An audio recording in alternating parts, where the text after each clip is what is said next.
Hey, Mike with Nerd Problems Gaming here, the channel where we go through the good and bad of everything nerdy to make sure you spend your time on the best of the best. In today's video, I'll be doing a review on Save Me Mr. Tako, the definitive edition from Limited Run Games for Nintendo Switch, so let's get into it. So Save Me Mr. Tako puts you in the middle of an ongoing war between the humans and octopuses. And it sounds a little bit weird, but basically you play as an octopus, Mr. Tako, and he goes on an adventure to stop his brother from leading the octopus army while they try and destroy all humans and rule the world. So originally Tako's brother teamed up with a kingdom of humans to overthrow an evil king, but was eventually betrayed, and that's what really set him on this path to revenge. And again, you play as Tako, who doesn't really feel the same as his brother and thinks humans can be redeemed, and so he goes on a journey to stop his brother and save the humans that he comes across. So this game is a 2D action platformer and plays kind of like a combination of Kirby's Adventure from the NES and a Metroidvania type game. And so the game itself, as you've probably seen with some of the footage here, is set up in an original Game Boy format as far as graphic style and gameplay is concerned. So you'll go through a bunch of different levels playing as Mr. Tako, and you'll be able to start off having a ink shooting ability that can freeze enemies and monsters while you platform around the stage collecting gems, items, and more. And as you progress throughout the story, you'll actually get various different hats that you can wear that give you different special abilities like boomerangs, a bow and arrow, swords, bombs, and more, which kind of reminded me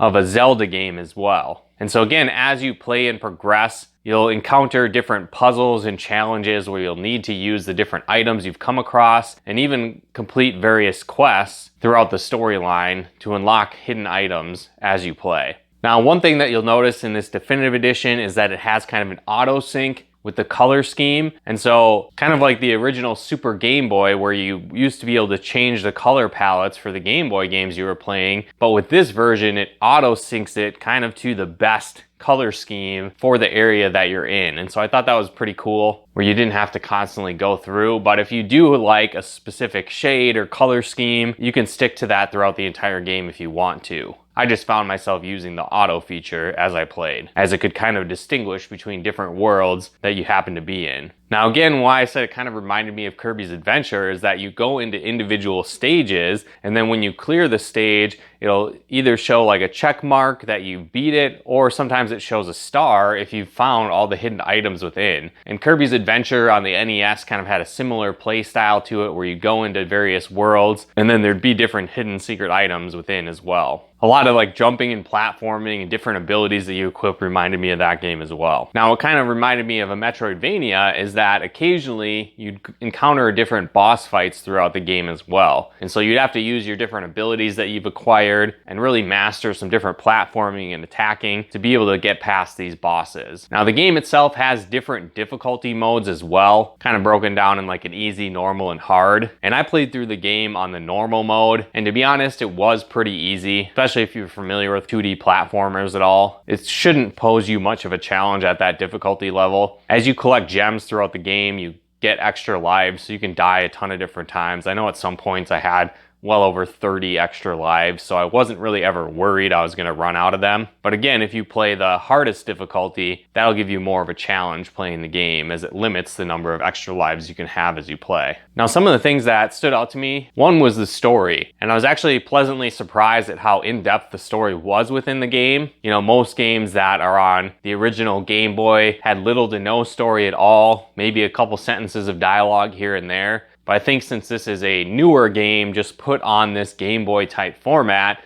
it allows for a lot more expansive story, which they definitely put into this game. And so you learn a lot about the backstory of the different kingdoms that are waging war with each other, Tako and his brother, their relationship, and more as you play the game. So that was definitely refreshing to see a storyline that actually drew me in to playing this game. I was also pretty surprised at how long the game was. It's probably going to take you around 15 to 20 hours to beat the base game if you're not really exploring a lot of the extra side quests and different hidden things throughout the game. But if you're a completionist, it might take you anywhere from 25 to 30 hours to really get every single aspect of the game especially if you're going to try beating it on other difficulty levels. That could add even more playtime to the game as well. So I think this is a fun, quirky game that has some fun gameplay reminiscent of like a Kirby's Adventure and kind of a simplified Metroidvania game with some elements from games like Legend of Zelda thrown in as well. Plus what's cool, it's not a full price game, so you're not going to be paying like 50, 60 bucks for it. But I definitely think if what you've heard from this review stood out to you,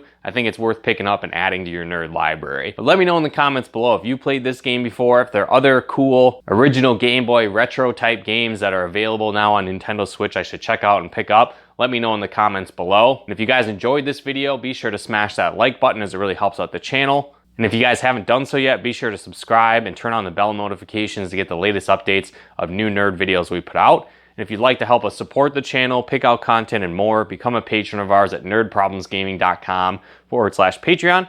And if you'd like to plug into our live streams and Let's Plays we do on the channel, you can follow us on Twitch at nerdproblemsgaming.com/Twitch. But once again, thanks for tuning in, and we'll talk to you more soon.